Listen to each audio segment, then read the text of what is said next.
शिव शिष्य बनना, शिव शिष्य होना, दोनों में क्या अंतर है? बनना यानी कोशिश कर रहे हैं आप बनने की, होना यानी कि हो गए हैं, यही है। बनने की कोशिश कर रहे हैं और हो चुके अब। यानी कि कभी कभी आपने देखा होगा कि हाँ वो जाने वाला है स्कूल बच्चा मेरा, यानी विद्यार्थी बनने वाला है, बना नहीं है। जिस दिन स्कूल जाने लगता है तो कहते हैं कि विद्यार्थी बन गया, यानी स्कूल अब जाने लगा। पहले तो जाने की तैयारी कर रहा था, कोशिश कर रहा था, एडमिशन होगा तब ना, क्लास शुरू होगा तब ना, जाने लगा। शिव से बनना यानी बनने की कोशिश करना। कोशिश करने के लिए हम सहारा लेते हैं। कोई काम करने की कोशिश जब करते हैं तो उसके लिए कुछ मदद लेते हैं, दूसरों से मदद लेते हैं, खुद इच्छा करते हैं, खुद ज्ञान लेते हैं, उस पर क्रिया करते हैं, तब हम उस स्थिति में पहुंच पाते हैं। और जिस दिन हमारा मन महादेव पे टिक जाता है, यानी अगर एक थर्मामीटर हम शरीर में लगाते हैं अपना बुखार देखने के लिए, बुखार कितना है शरीर में, साहब श्री ने कहा कि शिव शिष्यों के लिए ये भी एक थर्मामीटर है कि आप शिव शिष्य हुए कि नहीं हुए, बने कि नहीं, हो गए हैं कि नहीं।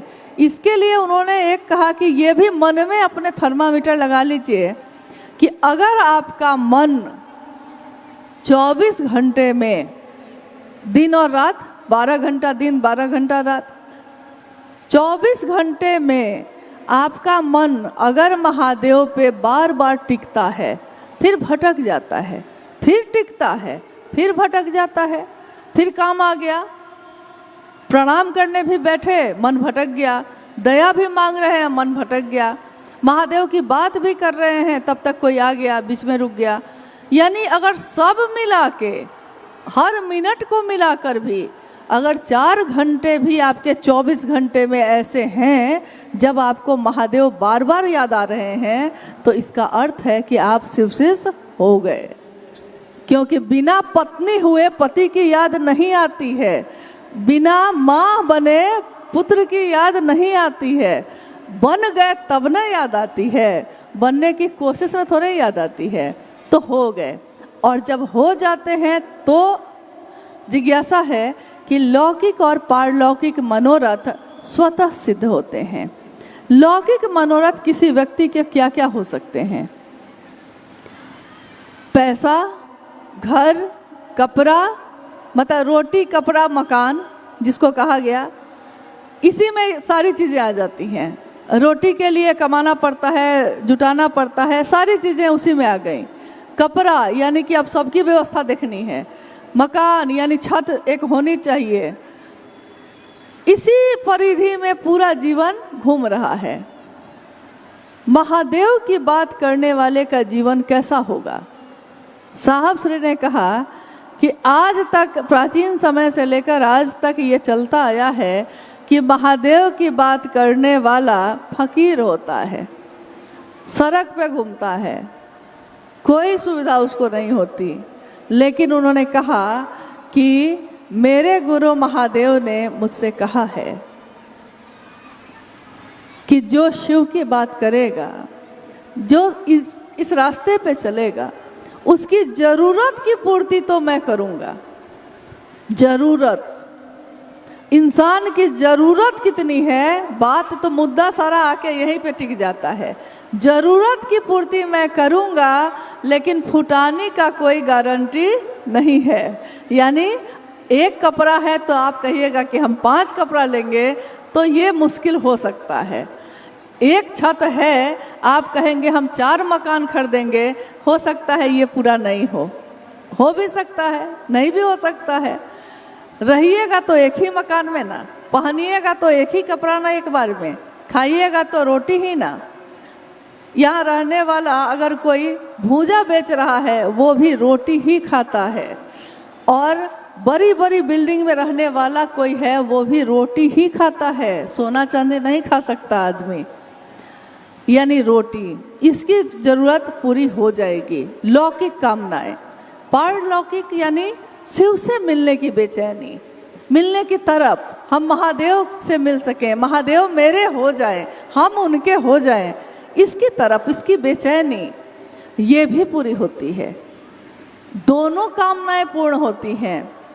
लेकिन अगर आपका मन किसी को प्रेम कर बैठता है, विचार से भाव में जाता है, भाव से प्रेम में जाता है, प्रेम कर बैठता है।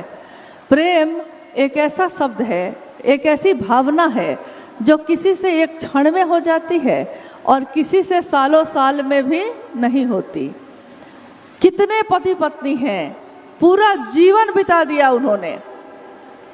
अब आप कहिए कि महादेव को हम कैसे जाने। हम एक उदाहरण हम लोग लेते हैं। पति और पत्नी से ज़्यादा नज़दीक का रिश्ता शरीर से किसी से नहीं होता, लेकिन पत्नी पति के उसी रूप को देख पाती है जितना वो दिखा पाता है, दिखाना चाहता है। पति भी पत्नी के उतने ही चीज़ को जान पाता है जितना वो दिखाती है। लेकिन उसके मन में क्या चलता है, वो अभी सुखी है कि दुखी है, उसका मन अभी पीड़ा में है कि वो हंस रही है, ये वो भी नहीं जान पाता, क्योंकि मन से मन का मिलन हुआ ही नहीं। तो सालों साल क्या, पूरा जीवन बिता दिया आपने उस रिश्ते के साथ, लेकिन पत्नी की पीड़ा आप नहीं समझ पाए और पति की परेशानी पत्नी नहीं समझ पाई। साथ तो है। जिस बच्चे को जन्म दिया है आपने, आप ही के शरीर से पैदा हुआ है वो, लेकिन उस बच्चे को क्या पीड़ा है माँ नहीं समझ पाती। आभास होता है उसको, लेकिन वो न बताए तो पता भी नहीं चलता। वो हंसता रहता है, माँ सोचती है खुश है, प्रसन्न है। गांव से फोन आता है, ठीक है ना आप कहते हैं अरे हमको क्या दिक्कत है, लेकिन उसको नहीं पता कि उस समय वो व्यक्ति फुटपाथ पे खड़ा होके कड़ी धूप में भूजा बेच रहा है, उसको नहीं पता।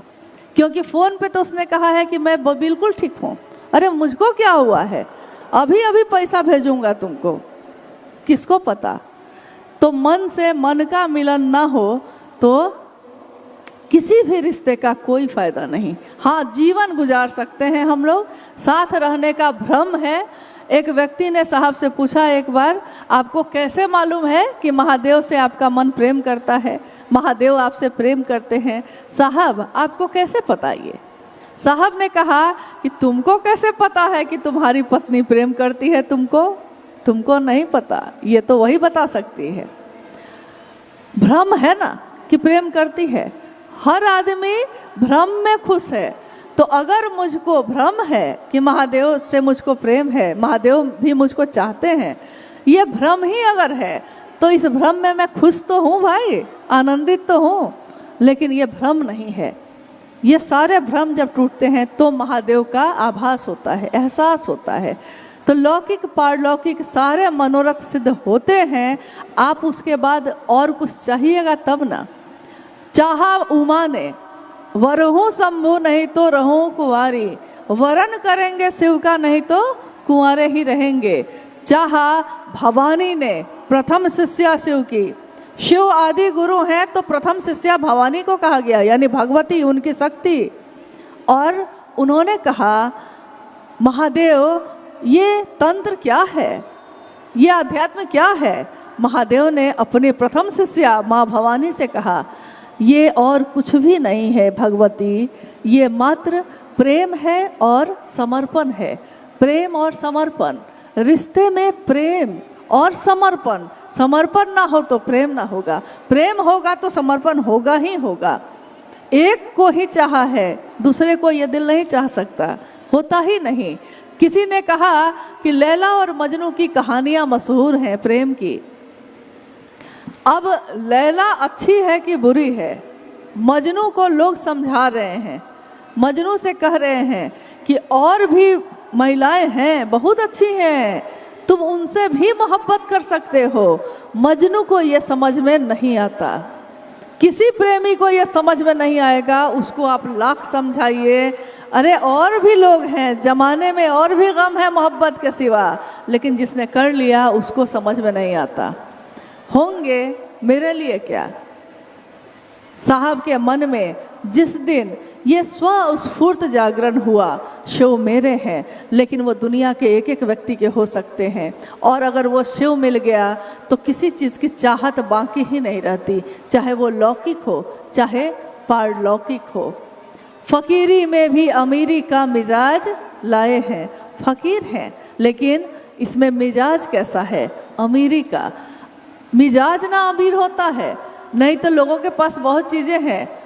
जाइए, जैसे अभी आपने किया होगा ये कार्यक्रम, सबने मिलके किया होगा, घर घर गए होंगे, कुछ लोगों ने मदद की होगी, कुछ लोगों ने दरवाजे बंद किए होंगे।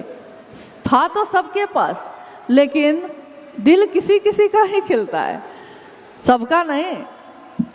तो लौकिक और पारलौकिक मनोरथ सिद्ध तो होते हैं, लेकिन जब शिष्य अपने गुरु को चाहता है, फिर उसके बाद उसके मन में कोई चाहत बचेगी तब न मांगेगा कुछ और, वो बचती ही नहीं। अगली जिज्ञासा है, शिव गुरु महोत्सव और प्रवचनकर्ता के लिए आयोजित सत्संग में क्या अंतर है? शिव गुरु महोत्सव और अगर कोई कथा या सत्संग या प्रवचन जो होता है, दोनों में क्या अंतर है?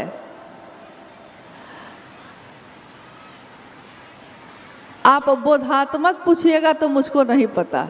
बोधात्मक मतलब ये होता है कि जिसको मेरे मन ने जान के समझा हो, उससे गुजर के तब समझा हो, आग से हाथ को जलाया हो तब समझे हो। क्योंकि जब जीवन में आगे बढ़े और महादेव गुरु के रूप में मिले, तो महादेव की बात के सिवा कुछ और जाना ही नहीं, कहीं और गए ही नहीं, तो मालूम ही नहीं है। लेकिन जगत में जो चलता है, जो चीज़ें होती हैं, कथाओं का आयोजन होता है, प्रवचन का आयोजन होता है, सत्संग का आयोजन होता है, सुंदर चीज़ें हैं, अच्छी हैं, मानव के मन को ईश्वर की तरफ ले जाती हैं थोड़ी देर के लिए, लेकिन थोड़ी देर के लिए। कथाएं प्रभावित करती हैं, भजन सुंदर सुंदर होते हैं, दिल में उतरते हैं, इतने उतरते हैं कि कुछ देर के लिए तो लगता है कि बैठे हैं वहाँ, लेकिन सीधे ईश्वर के पास पहुँच गए, सब सुध बुध खो गए हैं, एकदम मन एकदम डूबा हुआ है। लेकिन जैसे ही उधर वो कथा खत्म, उधर वो भजन खत्म, अब बाहर निकले हैं और सब कुछ याद आने लगा है, उतर गया मन से, अस्थाई नहीं हुआ, परमानेंसी नहीं हुई। शिव की चर्चा यानी शिव की बात, हम कहते हैं कि हम जिसकी बात करते हैं, जिसके बारे में सबसे ज़्यादा बोलते हैं, जिसके बारे में सबसे ज़्यादा सोचते हैं, हमारा मन भी उसी की तरह होने लगता है। कितनी सुंदर पंक्ति है, संकीर्ण की बात करने वाले का मन भी संकीर्ण होता है, यानी संकुचित होता है। कोई अगर हमेशा किसी की शिकायत करता हो, हमेशा उसको दूसरों से शिकायत हो, तो आप देखिएगा कि उसका चेहरा भी बदल जाता है, उसकी बोली भी बदल जाती है, उसके जीवन का ढंग भी बदल जाता है। वो हमेशा लगेगा जैसा उसका चेहरा झुलस गया हो, ऐसा। सारी सुविधा के बीच बैठा हुआ भी उसके मन और उसके प्राण में, उसके चेहरे तक पे वो झलक आ जाती है जो उसके बात में चलता है। यानी संकीर्ण की बात, हमेशा इसका उसका मेरा तुम्हारा करने वाले की बात उतनी ही दूर तक रह जाती है, तो उसका मन भी वैसा ही हो जाता है। विराट की बात करने वाले का मन विराट होता है, जो विराट यानी सर्वहित की बात करता है, जिसमें सबका कल्याण हो। कितने लोग ऐसे होंगे नवी मुंबई में आपके आसपास जो लोगों के, समाज के लिए कुछ करना चाहते हैं। उसमें अच्छे से अच्छे लोग भी हैं, बुरे से बुरे भी हैं, लेकिन जो अच्छे से अच्छे लोग हैं वो चाहते हैं कि मेरे पास 4 कंबल है तो किसी को 4 कंबल एक अपने पास रख लें, 3 तो दे दें दूसरे को। किसी के पास रोटी है तो किसी ने रोटी बैंक खोल दिया कि रोटी तो कम से कम किसी को मिल जाए। देखिए, विराट की बात कर रहा है, सर्वहित की बात कर रहा है, वो समाज की भी चिंता कर रहा है, अपनी भी कर रहा है, यानी लोगों के लिए भी जी रहा है अपने साथ साथ। और शिव की बात करने वाले का मन भी शिव जैसा हो जाता है। अब शिव की बात, शिव की चर्चा करने वाले का मन कैसा कैसा होता है, कभी कुछ।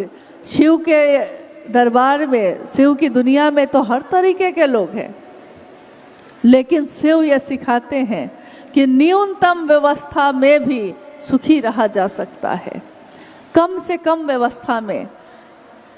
आज भी हम उस दिन को भूले हैं जब कोरोना का काल आया था। हम में से कोई उस समय को अभी भूल पाया है अभी तक? अभी भी हमारी बातचीत में वो समय हम दोहराने लगते हैं। कैसा भीषण समय था, कैसा भयानक था, कितने प्राण चले गए, कितने लोग निकलकर पैदल अपने घरों की तरफ चले गए।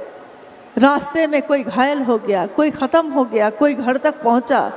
यानी कैसे कैसे लोग उस समय चलते रहे।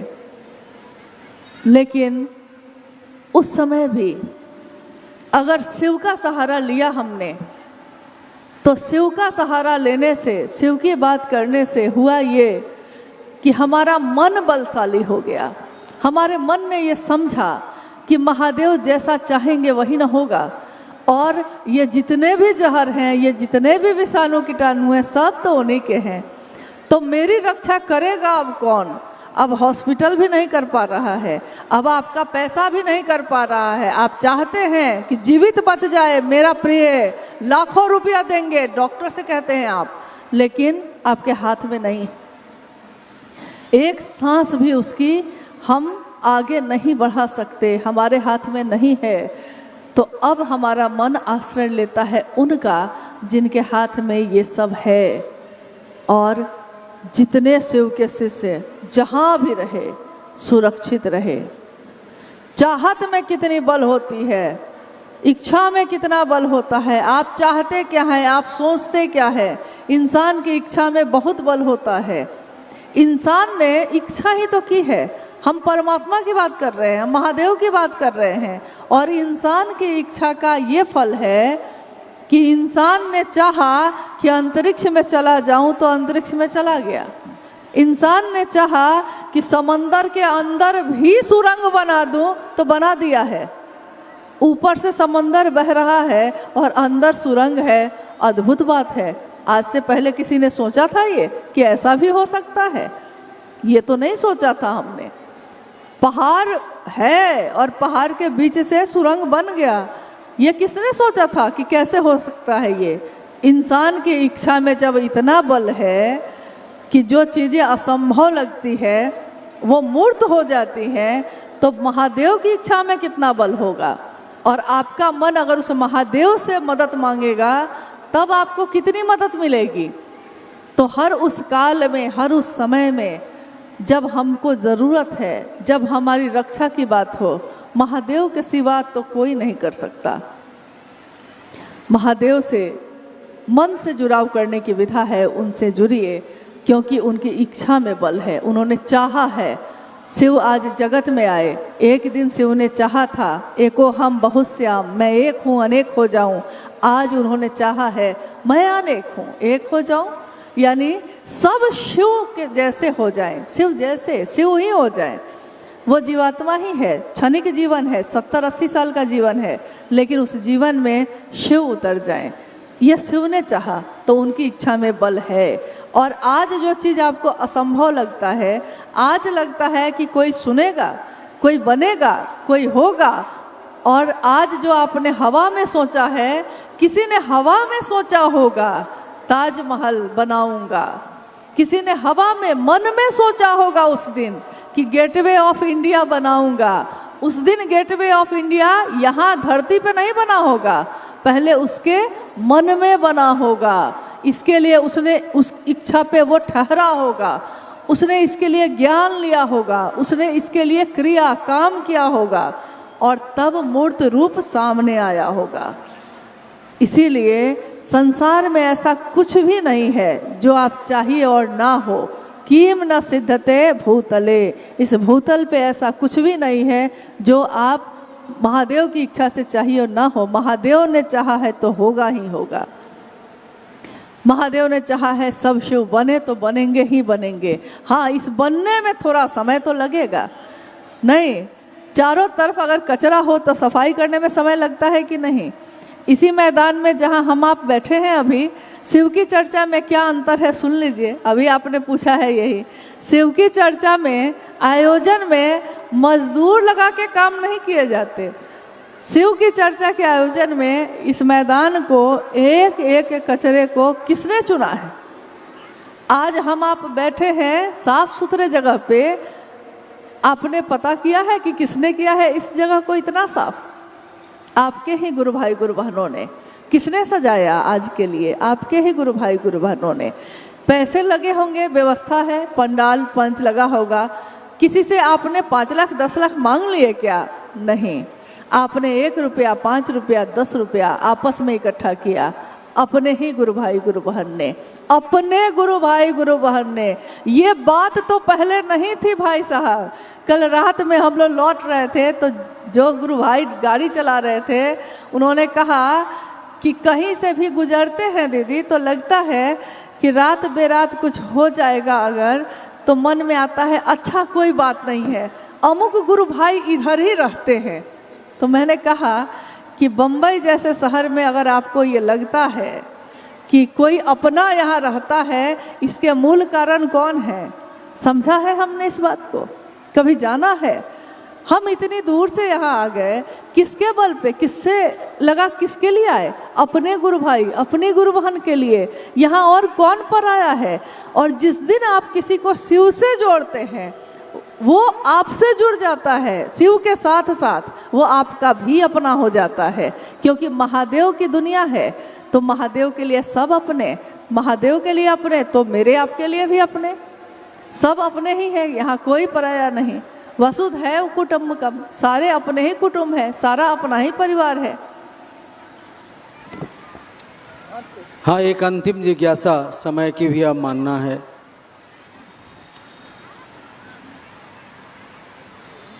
और ये जिज्ञासा बहुत सारे गुरु भाई गुरु बहनों ने भेजा है एक साथ, इसमें सभी के नाम हैं। मैं जिज्ञासा पढ़ देता हूँ। साहब ने कहा है चर्चा में खर्चा नहीं, लेकिन कुछ लोग कमाई का जरिया बना लिया है शिव गुरु चर्चा को, और चर्चा में नाच गाना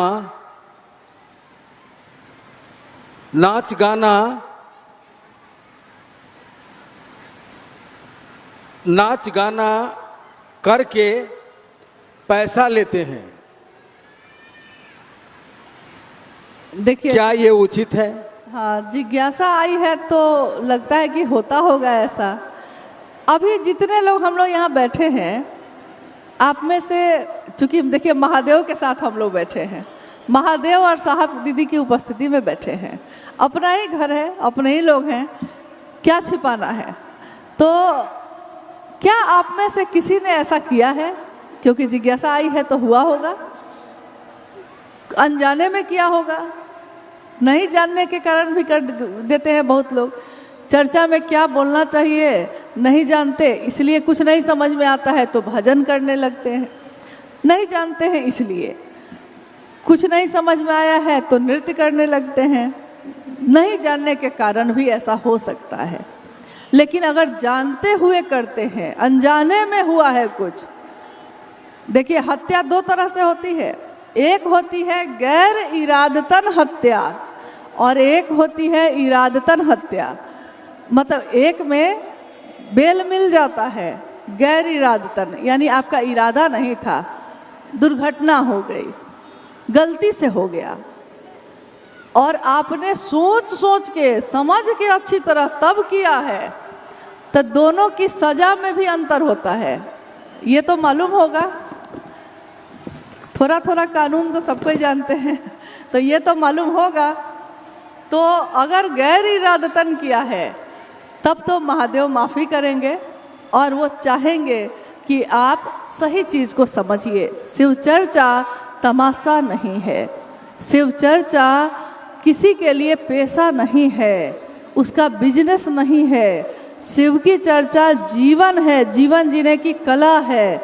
हम अपने जीवन को जीने के लिए काम करते हैं, कोई मजदूरी करता है, कोई फैक्ट्री में काम करता है, कोई किसी जगह का मालिक है। जीवन को जीने के लिए सब अलग अलग काम करते हैं, लेकिन जिसको वो अपना बना लेते हैं उसका व्यापार नहीं करते। जो आपका बेटा है, कभी आपने सोचा है उसका व्यापार करने का? कभी नहीं सोचा होगा। जो आपका अपना है आप उसका व्यापार करते हैं। और मन जो करता है, दुनिया में उसकी सजा हो या ना हो, लेकिन मन में जो जो चीज़ें होती रही हैं लगातार, आध्यात्म की दुनिया में उसका इनाम भी है और उसकी सजा भी है। जैसे एक नदी के तट पे, एक तट पे एक मंदिर बना था, दूसरे तट पे एक वेश्यालय था। उसमें रहने वाली वेश्या, यानी वो वेश्या का काम कर रही है, ठीक है, उसके लिए वही काम है, वो जीवन जीने के लिए यही कर रही है। लेकिन वो प्रतिदिन उठती है और उसकी नज़र उस मंदिर पे जाती है और वो सोचती है, उसका मन ये सोच रहा है, देखिए सजा कैसी कैसी होती है, मन ये सोचता है उसका, आहा क्या अद्भुत जीवन है इसका। वो जो मंदिर का पुजारी है उसका जीवन कितना अच्छा है, उसको लोग आके खाना भी दे देते हैं, वस्त्र भी दे देते हैं, वो मंदिर की पूजा करता है, शिवलिंग है वहाँ रखा, महादेव की पूजा अर्चना रोज करता है। उसका जीवन कितना सात्विक है, उसका जीवन कितना सुंदर है। काश मेरा जीवन भी ऐसा होता। ठीक है, वो जीवन में काम कुछ और कर रही है, लेकिन उसका मन प्रतिदिन यही सोचता है। उस मंदिर में भी रहने वाला जो व्यक्ति है वो भी प्रतिदिन, उसकी नज़र भी उस जगह पे जाती है और वो सोचता है कि मैं फकीर का फकीर ही बना रह गया। बताइए, मैं पूजा कर कर के भी फकीर बना रह गया। और उसका जीवन कितना अच्छा है, उसका महल है, अटारी है, उसके वस्त्र कितने कीमती हैं, गहनों से लदी है, पैसा ही पैसा है।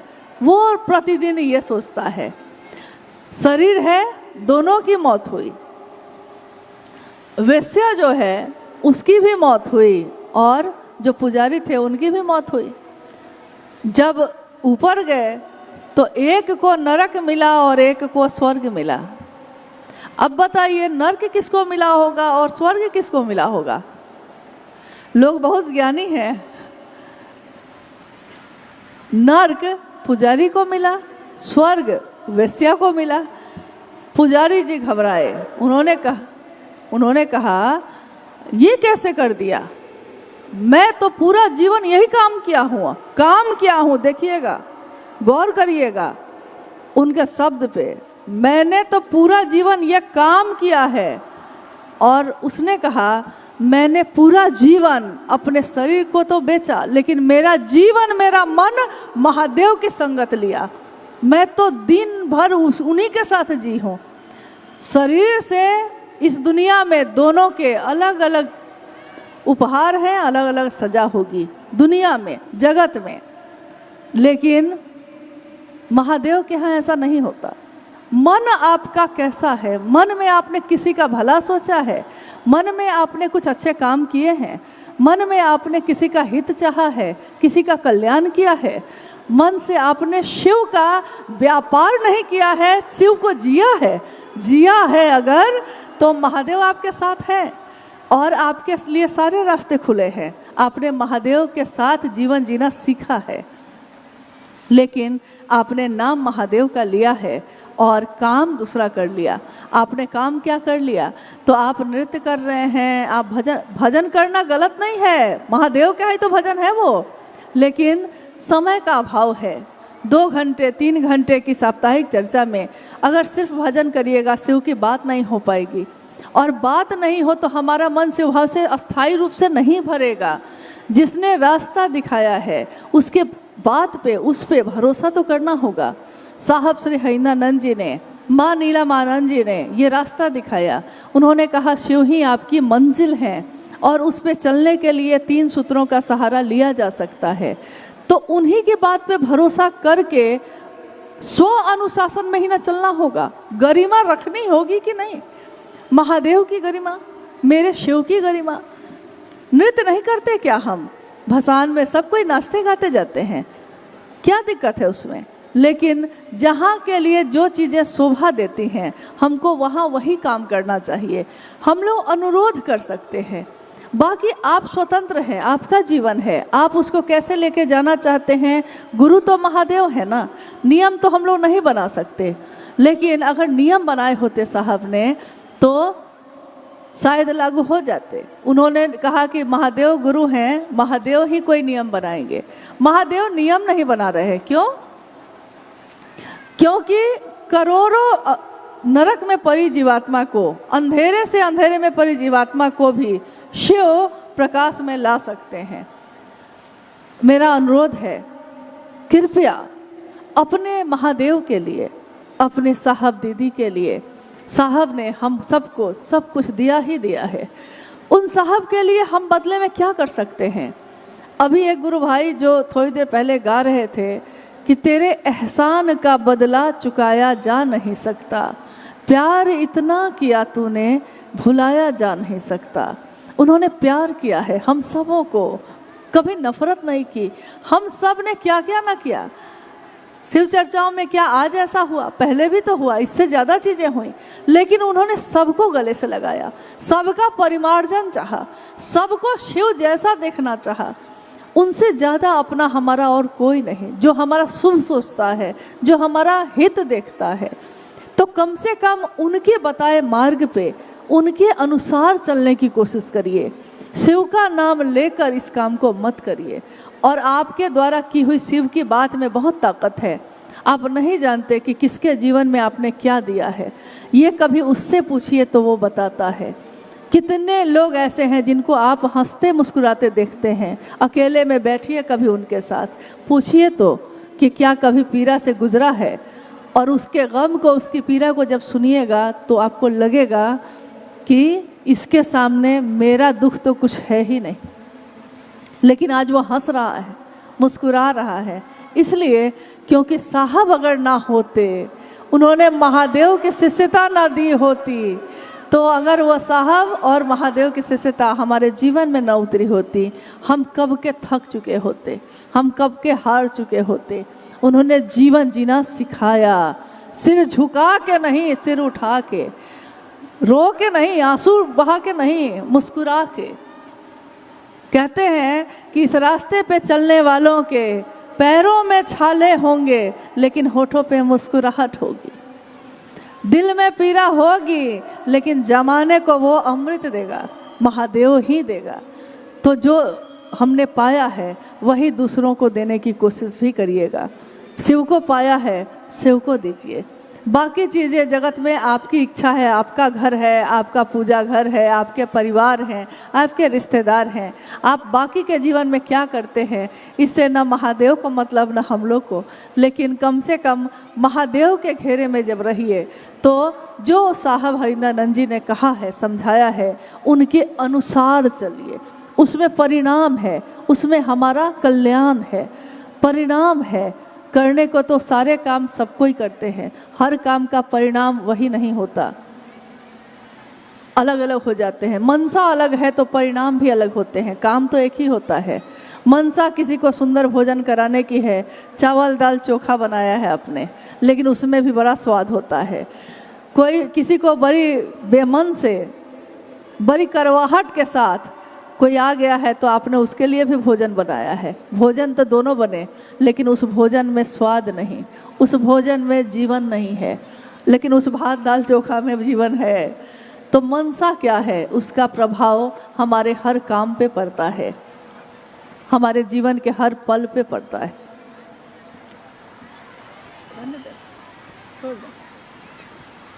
जिज्ञासा तो है, बोल दीजिए।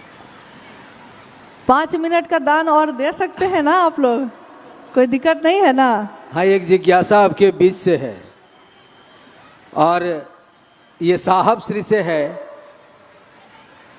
कह रहे हैं कि साहब श्री, मैं रोऊं तो किसके लिए, आंसू निकले तो किसके लिए।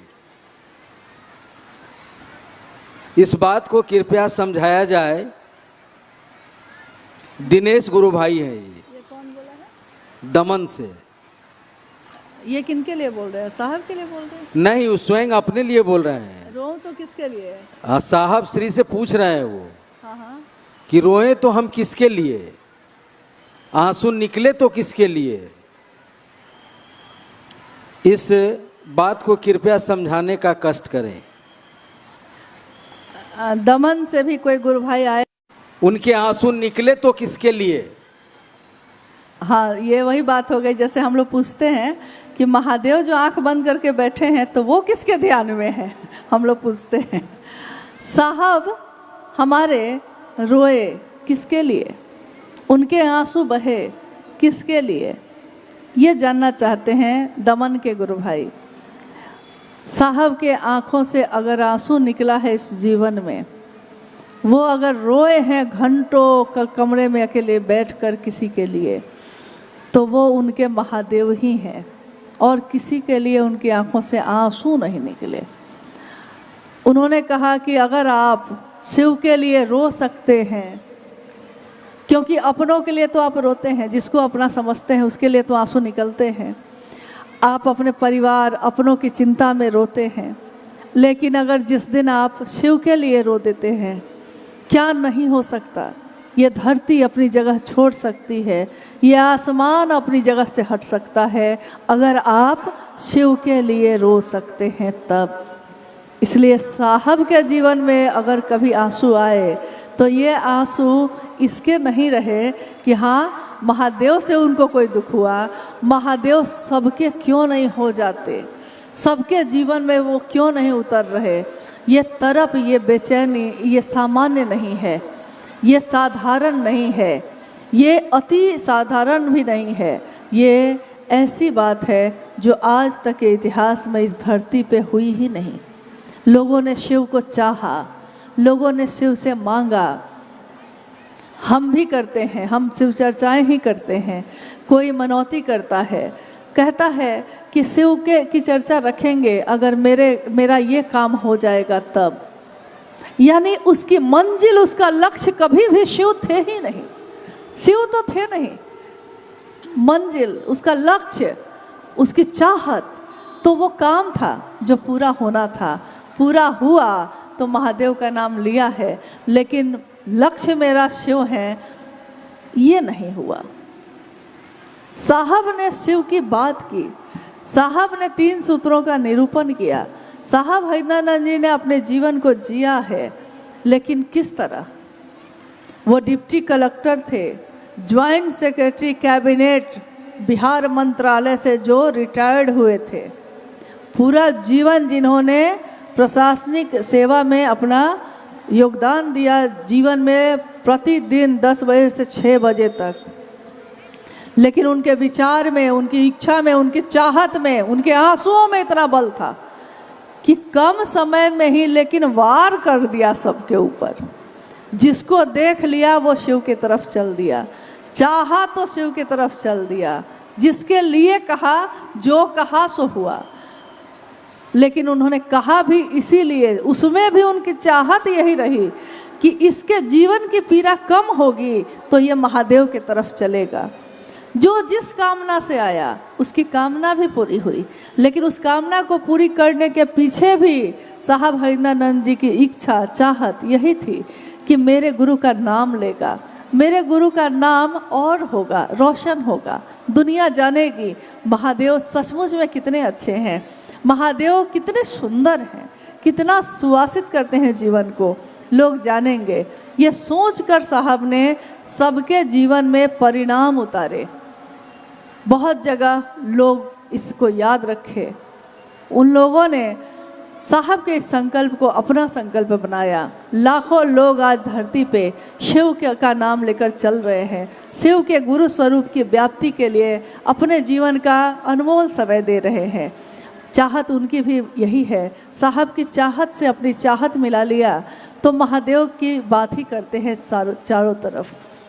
मात्र इतना ही कहना है, जो अभी भी मैंने कहा थोड़ी देर पहले कि अपने गुरु महादेव के लिए, अपने साहब और दीदी के लिए जो इस धरती पे आए, आज हमारे आपके बीच बैठे ऐसे कितने गुरु भाई गुरु बहन होंगे जिन्होंने अपनी इन आँखों से उस महामानव को, साहब हरिंदरानंद जी को देखा है, सुना है, इन कानों से सुना है। अब वीडियो पे आप सुनेंगे, लेकिन जिन्होंने सुना है, हम सबकी जिम्मेदारी ये है कि हम उनके इस बात को आगे बढ़ाएं, दूसरों तक बांटे, जिस तरह उन्होंने बांटा। महादेव के बांटने की ही तो बात हो रही है। बांटो बांटो जितना बांटो, छींटो छींटो जितना छींटो। तुम एक देते हो, वो 10 लाख देता है। ये पैसे की बात नहीं हो रही। तुम 1 रुपया देते हो, वो 10 लाख देता है। ये रुपये की बात नहीं हो रही है, ये तो आपने जो शिव के लिए किया है उसकी बात हो रही है। आप 1 कदम चलते हैं, वो 100 कदम चलता है। बस इधर से सिर्फ चलने की देर है। फिर चला तो वही लेते हैं, निभा तो वही देते हैं, सब कुछ तो वही संपन्न कराते चले जाते हैं। हम आप दिखते हैं, हम लोग को लगता है कि हम भी कुछ कर रहे हैं। हमारा कर्ता मन समझता है कि मैंने भी कुछ किया महादेव के लिए। लेकिन अगर वो महादेव न चाहे तो क्या हम उसके लिए कुछ कर सकेंगे? आदमी के लिए तो कर ही नहीं पाते, महादेव के लिए कहाँ से कर पाएंगे? हम सब का ये जीवन का पल पल ये नहीं जानते, हम भी नहीं जानते, आप भी नहीं जानते। इस जीवन में, इस धरती पे कितना समय बाकी है। हमने सबके लिए कुछ ना कुछ किया है, सबके लिए, यानी उन रिश्तों के लिए भी किया है जिन्होंने बदले में प्रेम नहीं दिया है, जिन्होंने बदले में दुत्कार भी दी है। वैसे रिश्तों के लिए भी हमने किया है और आज भी करते हैं। महादेव ने तो सिर्फ दया ही दया दी है। आइए अब हम सब उनके लिए करें जिन्होंने हम सब के लिए किया है। और उन्होंने कहा है कि आओ चलें शिव की ओर। तो आइए हम सब चलते हैं उस शिव की ओर। और अगर शिव की तरफ चलेंगे तो पता हो जाएगा ना कि मंजिल कहाँ है। आपको अगर पता हो कि मंजिल कहाँ है तो रास्ते में बहुत चीज़ें आती हैं, लेकिन आप उन रास्तों में उन चीज़ों पे रुकते नहीं हैं।